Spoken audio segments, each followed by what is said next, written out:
One of the other aspects that you have to consider when building something for a mobile phone is the properties of the mobile network. And in this lecture, we'll talk about some of the properties of mobile networks. We'll talk about some persistence of connection and issues that can arise when connections go down. We can talk about things that you can do to manage congestion on the network and talk a little bit about notifications and push channels. And then there'll be a small networking assignment that will be due next week. So when you're building an app for a mobile phone, it likely will have some sort of interaction with the network and something that will need to be uploaded or downloaded to the network. And you never really know exactly what type of network your users are on. They might be on a super fast Wi-Fi connection or 4G connection. They could be on a 3G connection or a very, very slow 2G connection as well. And even if they're on a 4G connection, they might be on a 4G connection at a big sports stadium. And when they're there, they might not actually have a very fast connection, even though it's reading that it's 4G. So you really have to consider what the throughput would be on a particular network and what needs to be sent and received from the mobile device. And devices also switch between networks frequently. That can cause a variety of delays in sending data where you might not get something back for 20 or 30 seconds while the phone is switching over between networks. So there's a variety of different networks. There's 4G networks, 3G networks, 2G networks. This slide just shows you some of the ideal speeds that you can get on these networks, as well as some of the speeds that you can see in practice. And you can see that in practice, the networks can often be a lot poorer performing than their theoretical maximums. And you really can't rely on having a very, very fast throughput in a lot of different conditions.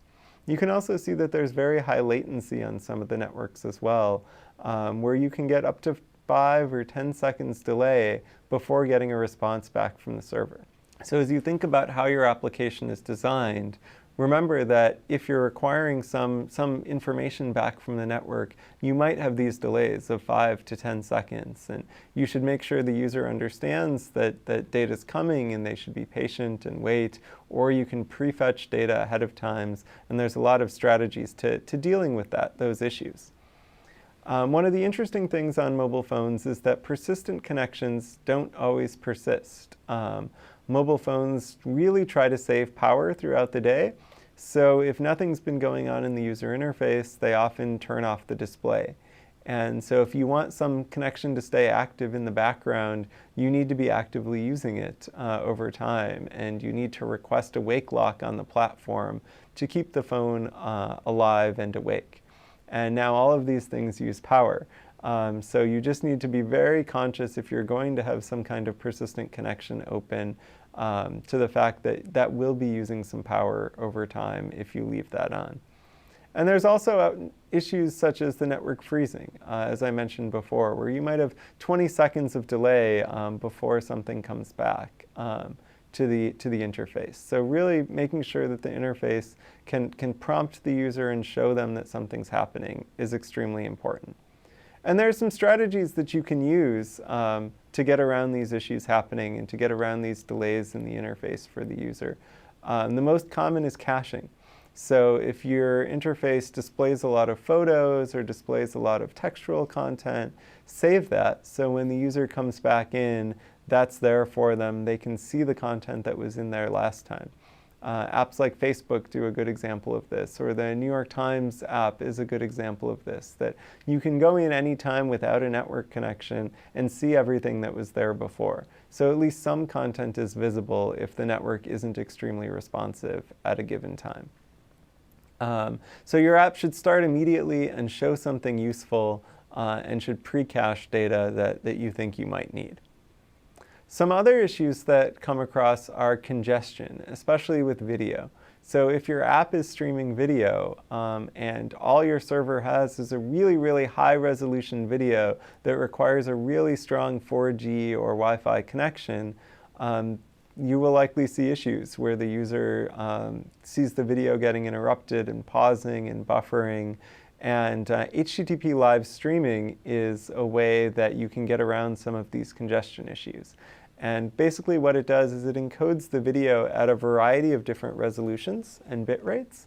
and then it adaptively switches to the one that best matches the bandwidth you have available on your phone. So if you have a ton of bandwidth, you can get the really high resolution one, but then, for example, let's say you walk into a sports stadium or a crowded train station, it can automatically adapt to one for the lower bandwidth that you might have in that congested area. And that's just a really good way to make sure the video experience continues, but people can get whatever their bandwidth can offer them at any given time. And any app that uses video on the iPhone actually has to use live streaming, and it's getting more and more popular on Android as well, just because it's sort of the right thing to do to keep people seeing some video based on whatever their network connection is. And another technique you can use is a push channel. And both iOS and Android support pushing to your application. And this basically means that you don't need your application to keep its own connection open to the server. You can just use Google or Apple to deliver messages to the phone whenever the user needs to be notified of something. And this is just a great way to save power on the device. Then there's only that one channel that's open to the server. And when you get that push notification in, your application can do whatever it wants. So you could put something in the notification tray for the user, or you could just download and cache some information so the next time the user goes in the application, they can see that without needing an active connection at the time. It's really up to you what to do when that push notification comes in.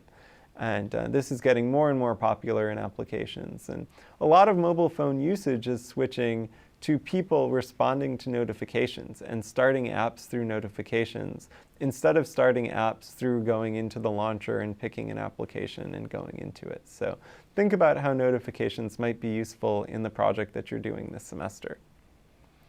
And then it's always really important to test your network code and to test it in a variety of different places. Go into a basement or go into an elevator where you don't have network and see what happens, right? Make sure your application responds and does something that the user will understand what's happening, that they'll understand that the network went down, or that it will keep retrying as the network comes back on.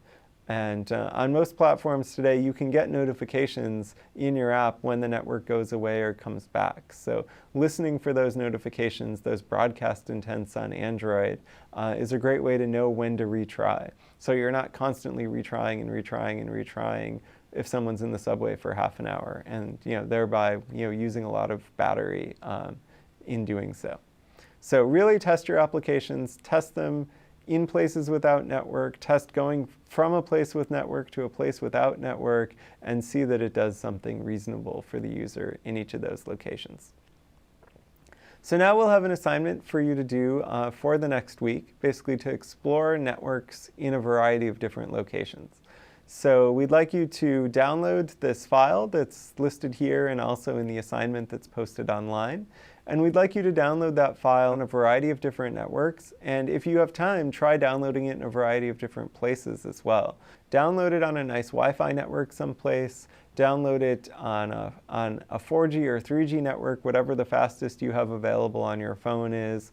And then also try it on a 2G network. And some phones have settings to explicitly switch to a lower speed network. Some you might just have to find a place where your phone is attached to one of the slower, older networks as well. So see what that looks like outdoors versus indoors, and see what different network speeds you have, how long it takes you to download that file, what the latency is until you start getting data back, and then what the throughput is in each 10 seconds while you're downloading the file. And there's more information online on the assignment in specific detail. And that's all for mobile networking.